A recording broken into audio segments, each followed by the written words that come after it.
నమస్తే అండి. నా పేరు డాక్టర్ రజా ఎండి హోమియో. సో అసలు హోమియోపతిలో ఎటువంటి దీర్ఘకాలిక వ్యాధులకి మందులు ఉన్నాయి.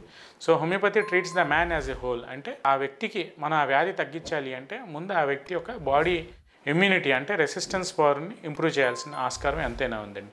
సో ఇక్కడ హోమియోపతి ఏంటంటే ఏదైనా సరే సిమ్టమాటిక్గా ట్రీట్ చేయదు. సో హోమియోపతి ట్రీట్మెంట్ అనేది ఎలా ఉంటుంది అంటే మొత్తం మనిషికే మెడిసిన్ ఉంటుందండి. Homeopathy treats the human being as a whole. అంటే ముందు ఆ మనిషికి మందు ఇవ్వాలి. అంటే మైండ్, బాడీ అండ్ సోల్. ఏదైనా సరే మనకు ఒక డిసీజ్ రావాలి, సపోజ్ ఫర్ ఎగ్జాంపుల్ మనకు సోరియాసిస్ కానీ, థైరాయిడ్ కానీ, డయాబెటీస్ కానీ ఎగ్జాంపుల్గా తీసుకుంటే, సో అతనికి మెయిన్ అసలు ఆ డిసీజ్ ఎందుకు వచ్చింది? సో స్ట్రెస్ వలన వచ్చింది. సో స్ట్రెస్ అంటే ఏమిటి?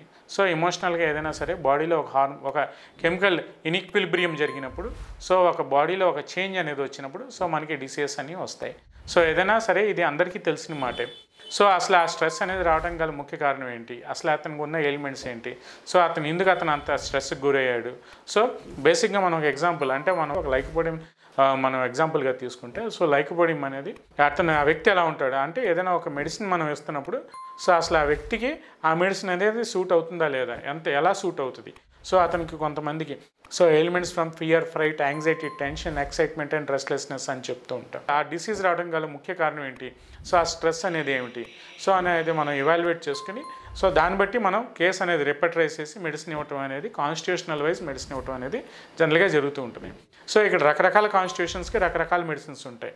సో కొన్ని ఒక 2500 మెడిసిన్స్ వరకు మనకి రిపర్టరీ అనాలిసిస్లో మనం కేసు అనేది ప్రాపర్గా ఎవాల్యుయేట్ చేసుకుంటూ రిపర్టరైజ్ చేసుకుంటూ అతనికి ఆ మెడిసిన్ సెట్ అయిందా లేదా, సో అతని ఫిజికల్ జనరల్స్ ఎలా ఉన్నాయి, అతని మెంటల్ జనరల్స్ ఎలా ఉన్నాయి అనేది మొత్తం ఎవాల్యుయేట్ చేసి సో ఏ రెమెడీ ఆ ఏజ్కి ఆ కంప్లైంట్కి ఎంత పొటెన్షియల్ మనం మెడిసిన్ ఇస్తే మనకి రిజల్ట్ వస్తుంది అనేది మనం చూసుకుని తద్వారా ఆ ఇమ్యూనిటీ లెవెల్స్ అనేవి ఇంప్రూవ్ చేసుకుంటే ఆటోమేటిక్గా ఆ మెడిసిన్ అనేది మనకి ఆ పేషెంట్కి రిలీఫ్ అనేది వస్తుందా లేదా అనేది ఇండివిజువల్గా అతనికి తగ్గుతుందా లేదా అనేది అర్థమైపోతుంది.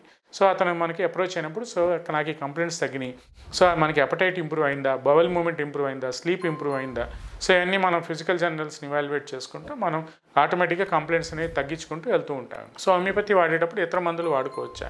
సో బేసిక్గా కొన్ని దీర్ఘకాలిక వ్యాధులకి దీర్ఘకాలికంగా మందులు వాడుతూ ఉంటారు కొంతమంది పేషెంట్స్. సో దీంట్లో ఏంటంటే కొన్ని లైఫ్ సేవింగ్ మెడికేషన్స్ అనేవి ఉంటూ ఉంటాయి. సో అటువంటి మందులు అనేవి మనం ఆపమండి. సో ఏదైతే సపోర్టింగ్ లైఫ్ సేవింగ్ మెడికేషన్స్ ఉంటాయో వాటితో పాటే మన హోమియోపతి మెడిసిన్స్ కూడా ప్యారలల్గా రన్ చేసుకోవచ్చు అని ఈ వీడియో ద్వారా నేను చెప్పదలుచుకున్నాను. అలాగే కొన్ని పథ్యాలు ఏమన్నా ఉంటూ ఉంటాయి. సో ఇప్పుడు ఉన్న మోడర్న్ డే లైఫ్ సొసైటీలో పథ్యాలు అనేవి చెప్పడం అసంభవం. సో ఫుడ్ రెస్ట్రిక్షన్స్ అనేవి చెప్పడం హైలీ ఇంపాసిబుల్. సో దాని ద్వారా వాళ్ళకి ఏమైనా పర్టికులర్ ఫుడ్ సెన్సిటివిటీస్ కానీ ఫుడ్ ఎలర్జీస్ కానీ ఏమైనా ఉంటే అవి ఆపుకుని దాని ద్వారా మనకి ఆ రియాక్షన్ ఏమైనా ఉంటే హైపర్ సెన్సిటివిటీ ఇండివిజువల్స్ ఉంటారు, కొంతమంది ఇడియోసింక్రాటిక్ ఇండివిజువల్స్ ఉంటారు. సో కొంతమంది కొన్ని కాన్స్టిట్యూషన్స్లో కొన్ని సెన్సిటివిటీ ఇండివిజువల్స్ ఉంటూ ఉంటారు. సో అలాంటి వాళ్ళది ఏంటంటే పర్టికులర్గా ఆ ఫుడ్ రెసిస్టెన్స్, ఫుడ్ ఎలర్జీస్ ఏమైనా డెవలప్ అయినప్పుడు ఆ పర్టికులర్గా ఆ ఫుడ్స్ ఆపమని చెప్తూ ఉంటాం. తద్వారా మనం కాన్స్టిట్యూషన్ వైజ్ మనం ట్రీట్మెంట్కి ముందుకు ఫార్వర్డ్ అవుతూ ఉంటామండి.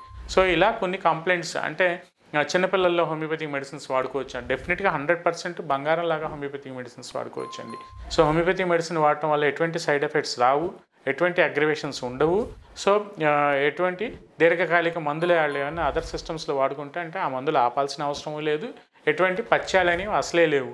సో ఇదంతా ఏంటంటే ఒక మంచి క్వాలిఫైడ్ హోమియోపతిక్ డాక్టర్ దగ్గరికి మీరు అప్రోచ్ అయినప్పుడు తద్వారా మీరు మొత్తం కేసు అంతా రిపర్టరైజ్ చేసుకుని అసలు మెడిసిన్స్ ఎలా వాడాలి, ఎంత పొటెన్షియల్లో వాడుకోవాలి, వాళ్ళు తీసుకోవాలి ప్రికాషన్స్ ఏంటి అనేది మొత్తం వాళ్ళు చెప్తారు. కాబట్టి అంటే మీకు దగ్గరలో ఉన్న హోమియోపతిక్ డాక్టర్ దగ్గరికి. సో ఇక్కడ ఏంటంటే కొంతమంది ఇండివిజువల్స్ ఏం చేస్తూ ఉంటారంటే ఏదో బుక్స్ చదివేసో లేదంటే అన్క్వాలిఫైడ్ అంటే హోమియోపతిక్ సిస్టంలో ఆ డిగ్రీ లేని వాళ్ళ దగ్గరికి వెళ్ళు, లేదంటే కొంతమంది రిటైర్డ్ పీపుల్ ఏవో పుస్తకాలు చదివి ఇచ్చేస్తూ ఉంటారు. సో అక్కడే బ్లండర్ మిస్టేక్ అనేది జరుగుతూ ఉంటుందండి. సో మీకు ప్రాపర్గా మీరు ఒక డిసీజ్ తగ్గించుకోవాలంటే మీ దగ్గరలో ఉన్న క్వాలిఫైడ్ హోమియోపతిక్ డాక్టర్ దగ్గరికి వెళ్ళటమో లేదంటే స్క్రీన్ మీద మా దగ్గరికి అప్రోచ్ అవ్వాలంటే స్క్రీన్ మీద మా నెంబర్స్ డిస్ప్లే అవుతూ ఉంటాయి. మీరు మాకు కాల్ చేసి మీకు ఎటువంటి డిసీజ్ ఏదైనా ఆన్లైన్ కన్సల్టేషన్ తీసుకుని తద్వారా మీరు మా దగ్గరికి అప్రోచ్ అయితే సో మీకున్న డిసీజ్ని మనం తగ్గించగలం. సో మా క్లినిక్లో మా దగ్గర ఎటువంటి ప్యాకేజెస్ కానీ ఎటువంటి 2 years 3 years ప్యాకేజెస్ కానీ ఏమీ ఉండవు. సో మీరు ఎప్పటికప్పుడు రెగ్యులర్గా ఫాలోఅప్ ద్వారానే మీరు మా దగ్గర మెడిసిన్స్ తీసుకోవచ్చు. సో ఇవన్నీ మీరు తీసుకుంటూ ప్రాపర్గా ఫాలోఅప్ పెట్టుకుంటే with in a short period of time అది ఎటువంటి దీర్ఘకాలిక డిసీజ్ అయినా పూర్తిగా కాకపోయినా చాలా వరకు మనం రిలీఫ్ అనేది హోమియోపతిక్ మెడిసిన్స్ ద్వారా ఎటువంటి సైడ్ ఎఫెక్ట్స్ లేకుండా తగ్గించుకోవచ్చు అని ఈ వీడియో ద్వారా నేను చెప్పదలుచుకున్నాను. నమస్తే.